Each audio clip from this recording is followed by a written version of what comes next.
Bismillah ar-Rahman ar-Rahim. Assalamu alaikum, children. Inshallah, you are all doing well. And I cannot believe that we only have around 3 more days left of these stories. It's gone by so fast. And then we'll be finishing the stories from the Holy Quran. So I hope you've all enjoyed them so far. Now, remember a couple of days ago, I told you the story of Prophet Musa and Fir'aun. Do you remember? Do you remember when I told you that story? I told you the story of when he threw his stick and it turned into a massive snake. And Fir'aun thought that it was magic, and he called his magicians over, and he tried to tell his magicians to do the same. And they did, but then Musa threw his stick again, and it turned into an even bigger snake, and it ate all the other snakes up. Do you remember watching that? If you haven't watched that video, you can find that video online and watch it. Because today I will be telling you another story. So today I'm going to be telling you another story of Prophet Musa and Fir'aun, but it's going to be a different story. This time it's going to be the story about the sea that split in half for Prophet Musa and his people. Have you heard that story before? Okay, let me tell you the story now. You see, as I mentioned before, Prophet Musa and his people lived in Egypt. They were good people. But the king of Egypt, Pharaoh, was very cruel and mean to them. And he did not like Allah, and he did not believe in Allah. And he did not like the people who prayed to Allah. He used to say, I am the Almighty. He believed that there was no person, no thing, and no God higher than him. He was very arrogant. Musa was a prophet of Allah. He loved Allah, and Allah loved him too. Every time there was a problem, Prophet Musa asked Allah for help, and Allah told him what to do. One day, Allah said to Prophet Musa, Prophet Musa, you and your people travel by night. You travel by night with my servants. Prophet Musa called his people and said, okay, pack your things and get ready. We are going away from Egypt. But nobody must know about it, okay? And nobody should see us. We should travel at night.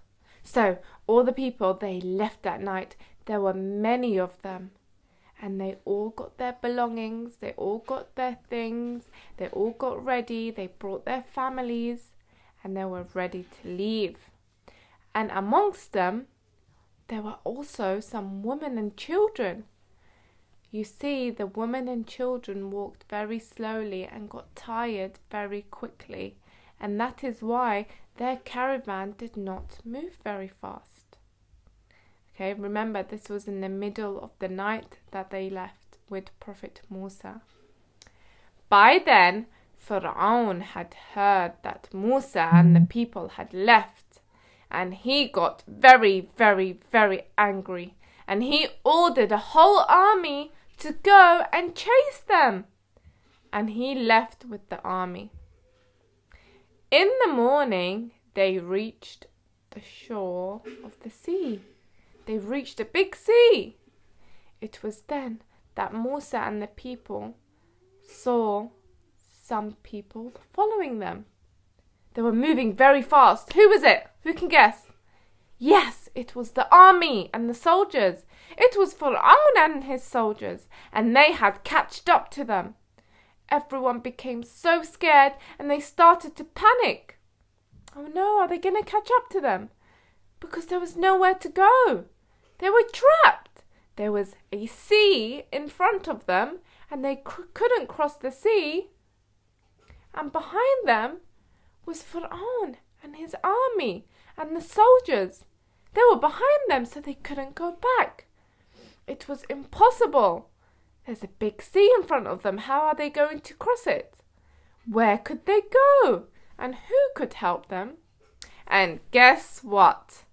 Allah came to help. And he said, Musa, strike the sea with your stick.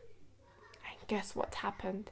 As soon as the stick of Musa touched the waves, a miracle happened. The waters split in half and it parted waves. The waves hung in the middle of the air and they did not fall, and the floor could be seen. It was a path. Allah had made a path for them to cross the sea. Musa and his people hurried between the waters, between the walls of the waters, and Pharaoh and his soldiers were right behind them. Pharaoh saw the sea opened and he commanded his soldiers to follow Musa and his people. He said, follow them. So as Musa and his people were crossing the split sea, so was Pharaoh and his soldiers. They were following them. But as soon as Musa and his people crossed the sea, guess what happened? The waves fell down on Pharaoh and his soldiers. And Pharaoh called out, there is no God but you. But it was too late by now. All of them had drowned in the sea. None of them were saved. Allah is the Almighty and powerful, not Pharaoh or any other individual. He helps those who love him and pray to him, and he saves those who trust him. You can find this story in Surah number 26, verses 52 to 68.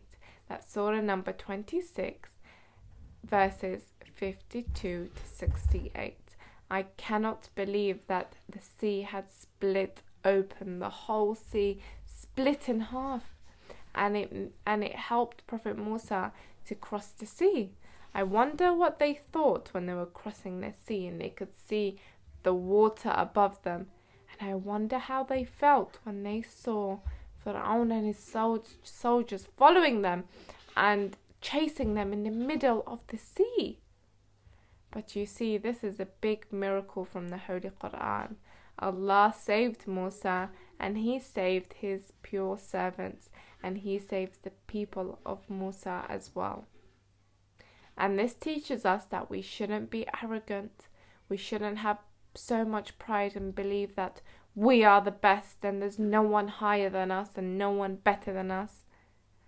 And this also teaches us that we should believe in Allah. We should trust him. And even sometimes when things seem impossible and we think, this is impossible, how is Allah going to help us? This is impossible, how is this going to happen? Always believe that Allah will help. Always believe that we have a Lord and a God who is greater than anything else, and he will always help us. I hope you enjoyed today's story, and as I said, there's about only three more days left until we finish these stories from the Holy Quran, so I really hope you have been enjoying them. If you haven't watched any of the previous episodes, you can catch up on YouTube, okay? You can watch them all. So thank you so much for watching today, and inshallah I will be seeing you tomorrow with another story. Wassalamu alaikum wa rahmatullahi wa barakatuh.